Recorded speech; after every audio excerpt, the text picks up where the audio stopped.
Jamal's sister contacted the travel agency after her brother did not return home for 5 days.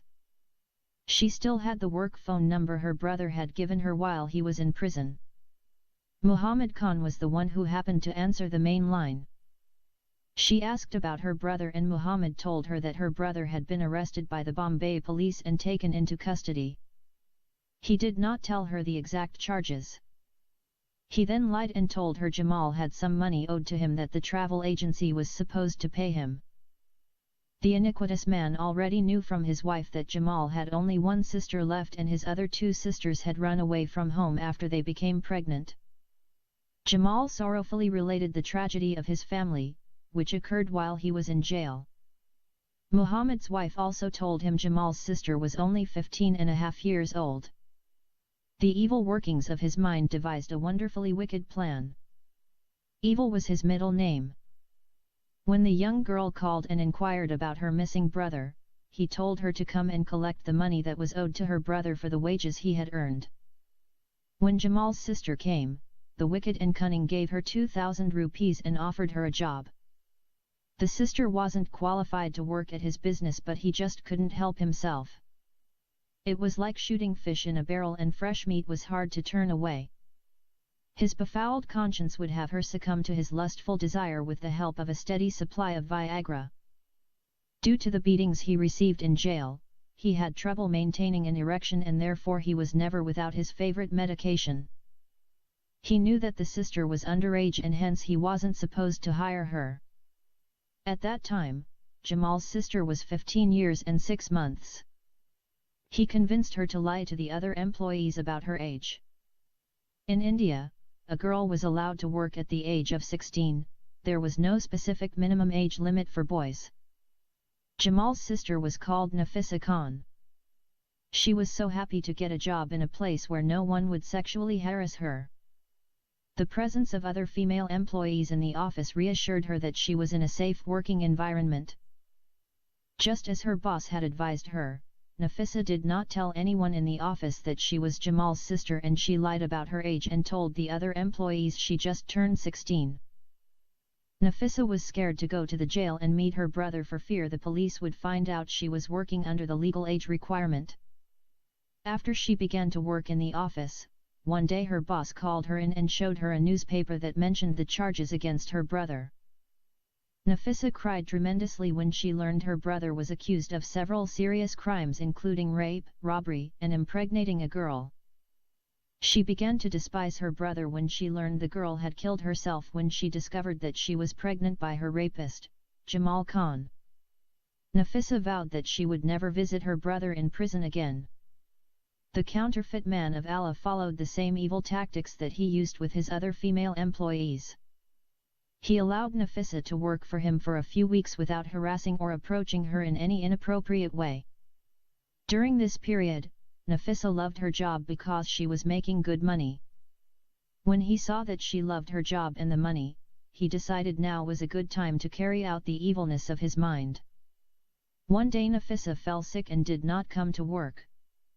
When she came in the following day, she brought with her a doctor's excuse.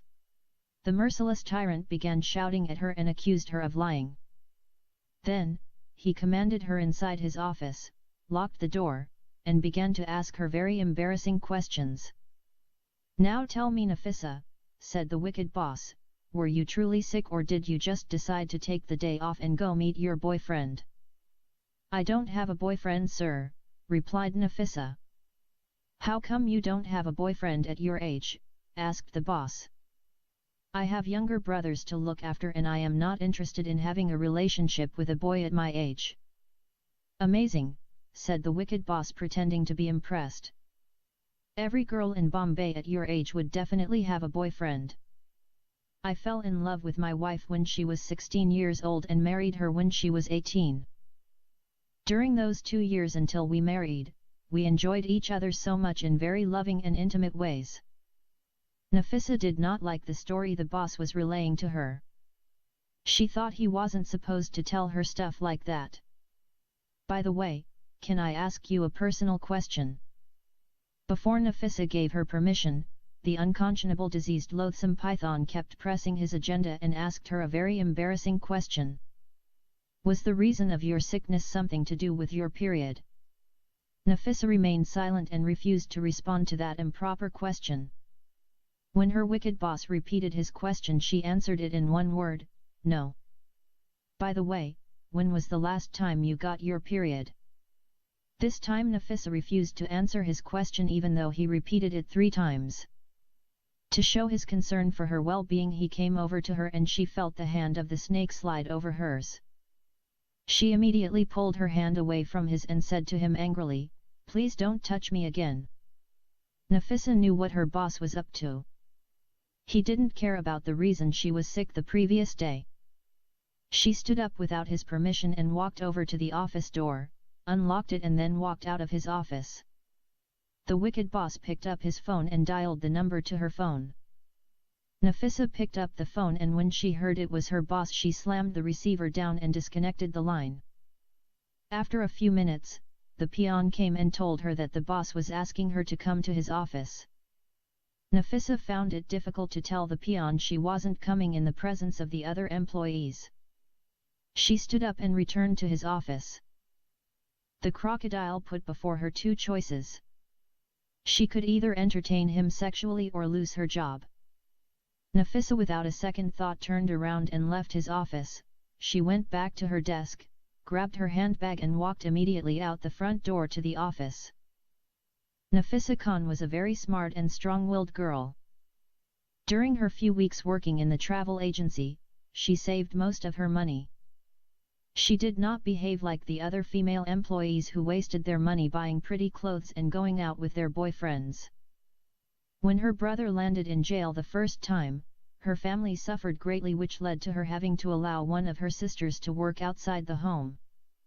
Rich wicked people took advantage of her younger sister and raped her. She was also forced to send her brothers to the streets to beg for a few rupees to feed the family. After her brother landed in jail the second time and she was fortunate to get a job with his former employer, she decided to work hard and save money for a rainy day or for unforeseen expenses. After she walked away from that very trying situation, Nafisa spent 1 month searching for another job. She could not get the same kind of job working in a travel agency, but she found a job as a salesgirl in a big mall and continued to lie about her age. In her new job, she made less than what she used to make in the travel agency. Nonetheless, the money she was making was enough to feed her and her 3 brothers. She continued to work while her 3 brothers were going to school. Looking ahead into the life of Nafisa Khan, she remained single and unmarried until her 3 brothers finished school and began to work. She was able to buy a chawl and moved from the slum area with her little brothers. Meanwhile, Nafisa did not bother falling in love with any boy. She sacrificed her life and chance of falling in love for the sake of her brothers. She shared the same sacrificial spirit of her brother, Jamal. Everything Nafisa did for her family was selfless except for one terrible mistake on her part. She believed the lie of her wicked boss, Muhammad Khan, over love and trust for her brother who had always cared for the family as best he could. When she read in the newspaper this girl was raped and impregnated by Jamal and then killed herself, she thought the worst about her brother and vowed never to speak to him again. If Rayhana knew that her visit to the travel agency would have cost her lover his freedom, she never would have gone. If she knew that applying for passports would have sent her lover to jail as a vicious criminal, she never would have applied for them. If she had foreseen that her desire to travel to the rich country of the Arabs would lead the Bombay court to sentence her lover to 15 years under hard labor, she never would have wished to travel out of her country for even a second. And if she knew what was awaiting her and her daughter in that rich Arab country where the house of Allah was, Rayhana never would have desired to go there at all. After Rayhana received the heartbreaking news from the residents of her lover's former chawl, she returned to her slum and grieved for her lost love for what seems like hours and days. When Rayhana met Babakir after 2 days at the restaurant, he told her some good news. Her Saudi sponsor had sent the 2 visas and tickets to his address and soon the passport office would mail her passports to her address. The word address reminded Rehana that her passports would go to the wrong address and reach the wrong people. She expected the Hindu family that bought the chal of her lover's family might destroy the two passports if they saw they were addressed to Muslim people. So, she told Babakir that her uncle died and his wife had sold the chal and moved to a slum area. Babakir got mad with her when she told him this news, and she did not take it upon herself to go to the passport office and give a valid address.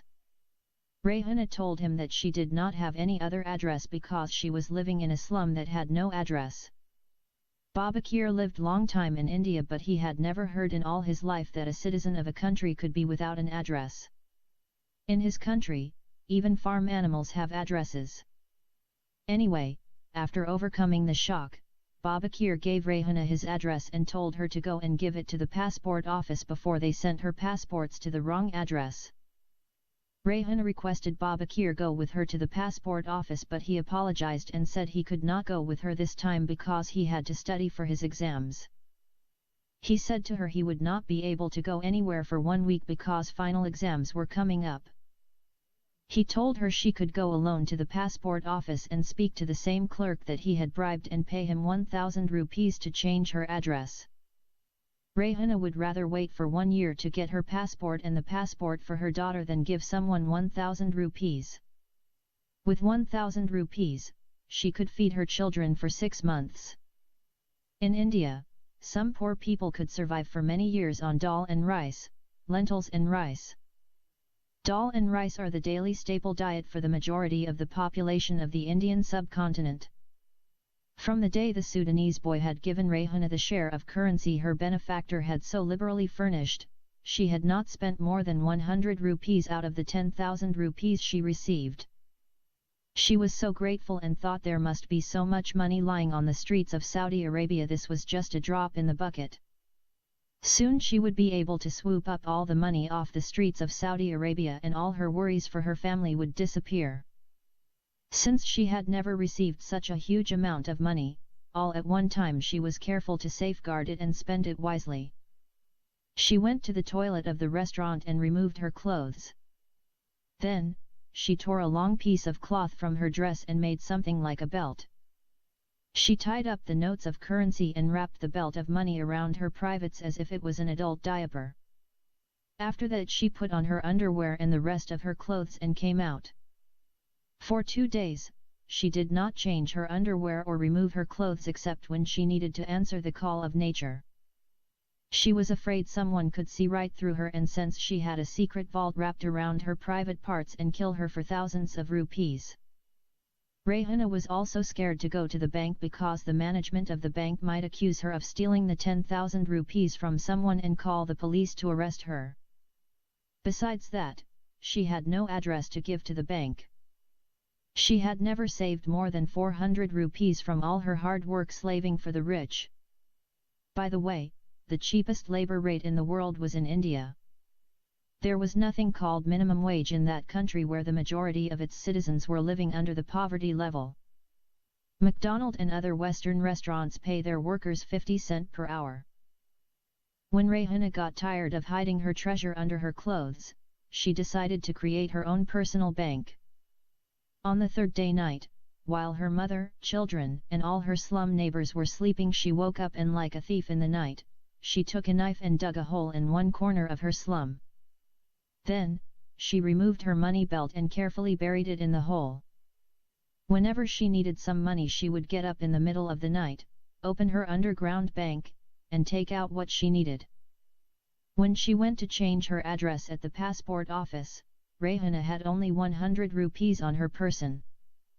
When the passport office clerk started creating problems for her by asking unnecessary questions, she gave him 50 rupees and her address was changed instantly while she was still standing in front of him. Satisfied at what money can buy, she then left the passport office to go back to her slum. She did not have to buy a train ticket because she was a slum dweller, and by order of the government, they are exempt from having to pay bus fare and thus can ride free. In fact, Rehana did not purchase a local train ticket even during her 3 weeks of courtship with her missing lover Jamal Khan. She always rode in the crowded ladies' compartment and travelled wherever she wanted to go. Thank God, women in Bombay are allowed 2 separate compartments. If a young beautiful woman like Rehana dared to enter a men's compartment on the local trains, she would be touched by hundreds of men and raped in broad daylight in front of everyone. Women in Bombay frequently suffered from sexual harassment also while travelling the local bus routes because there were no sections designated just for them. In some other cities of India, local transportation often provided reserved seating for the benefit of women travellers. It was better for women to commute by trains, for although they were allowed to travel in any of the 10 compartments of the men's section, no man was allowed to enter into any of the 2 ladies' compartments. On the other hand, there were human beings in Bombay who were neither male nor female. They are called number 6. They are also neither gay nor lesbian. These unisex citizens are allowed to travel in ladies' compartments because they posed no threat to women passengers. They lived by begging because no one would give them a job. If they came and asked you for money and you refused to give them anything, they would curse you to your face. Many people believed that their curses would come to pass. If you gave them money, they would bless you. The second visit of Rehana Khan to the passport office was also reported to Muhammad Khan by one of his informants. The information revealed Rehana Khan had changed her home address. He even supplied the new address. When he carefully transcribed the new address, Muhammad was surprised. It wasn't a chawl address but an apartment in Vakola. At first, he thought that Sheikh Ahmed had moved Rehana from her slum area in Darvi to an apartment in Vakola. He decided to send someone to find out who was living at the residence. Muhammad sent his peon and told him to go and ask the neighbors about the person who was staying at that address. When the peon came back, he brought with him information that was mystifying indeed. The boss could not get a clear picture in his head.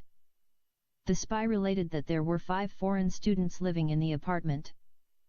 The information did not reveal their names, nationalities, college attendance, or field of study. It also could not be ascertained as to what their daily activities were. Muhammad contacted some Muslim Gondas and asked them to provide him with more detailed information about the foreign students who were living in the apartment. The Gondas brought to him the names, nationalities, and the colleges of the 5 foreign students. The revenger and conjurer of evil immediately demystified the mind-boggling mystery, and suddenly everything began to make sense to him. Sheikh Ahmed was definitely still in the picture and was using the Sudanese boy to process the papers for Rehana and her daughter. His evil mind steadily working schemed out a devious plan to stop this collaboration dead in its tracks.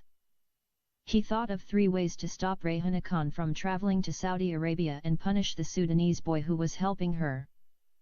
He thought of creating a problem for her at the passport office by accusing Babakir of some illegal activity, thereby sending him to jail and blocking Rehana's exit at the international airport. The apartment Babakir was living in was rented by 4 Sudanese students. The 4 Sudanese students and fellow countrymen allowed him to stay with them on a humanitarian basis. Babakir hadn't been able to share in paying the rent for the apartment, so he was being allowed to stay on charitable grounds. After his boss wife kicked him out of the office, he became destitute. Babakir was another extravagant employee, and he wasn't wise like Nafisa Khan. Whatever money he earned while working at the travel agency he spent on his selfish and not at all beautiful girlfriend. Shortly after he lost his job, he began to depend on his Sudanese friends again. All 5 Sudanese students had girlfriends. One of them had a Kenyan girlfriend, one an Ethiopian girlfriend, one a Palestinian girlfriend, one a Southern Sudanese girlfriend, and one an Indian girlfriend who did not love him. The last girlfriend was Jamila Malik. By the way, Jamila did not cut ties with Babakir after he was fired from the travel office. For some time she avoided Babakir whenever she saw him. One day he stopped her and told her something, which led her to agree to meet him again. She met him the following day after work and agreed to what was a last-ditch effort at a proposal from a foolhardy lovesick puppy. Babakir told her that after 6 months he was going to Saudi Arabia to work as a translator for the wealthy business tycoon, Sheikh Ahmed. He showed her a letter that he received from his future sponsor proving the offer was genuine. It was one of the deals the old Saudi made with Babakir when he asked him to find his beloved woman at all cost and get her back to where she belonged, and that was with him. When Babakir told Jamila he was going to work in the rich Arab country of Saudi Arabia with a wealthy business tycoon, being self-centered, Jamila agreed to marry him, albeit with some conditions.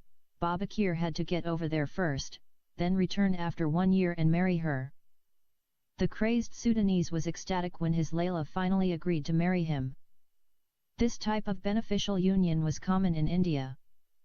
Many foreign students married Indian girls in a kind of how can I benefit and how can my family benefit kind of marriage. There was a case of a Sudanese boy who was in love with an Indian girl. Her family at first rejected his proposal for their daughter's hand in marriage because for them he was a black Negro. After they became aware of his refugee status and resettlement to Vancouver landing him an immigrant visa, they agreed to the marriage. Nevertheless, behind his back, they convinced their daughter to marry him with a condition attached. The Sudanese boy did not know the secret agreement between his girlfriend and her parents until he married her and took her to Canada. After 3 months, the girl walked out of his apartment, found a job, and rented an apartment. Shortly after that, she began to process the immigration papers for her parents. This was a problem that the Canadian immigration authorities could not find an answer to. In another case, an Indian wife walked away from her Sudanese husband at the airport and went directly to her Indian lover's apartment. She used her husband as a means to reach her boyfriend in Canada.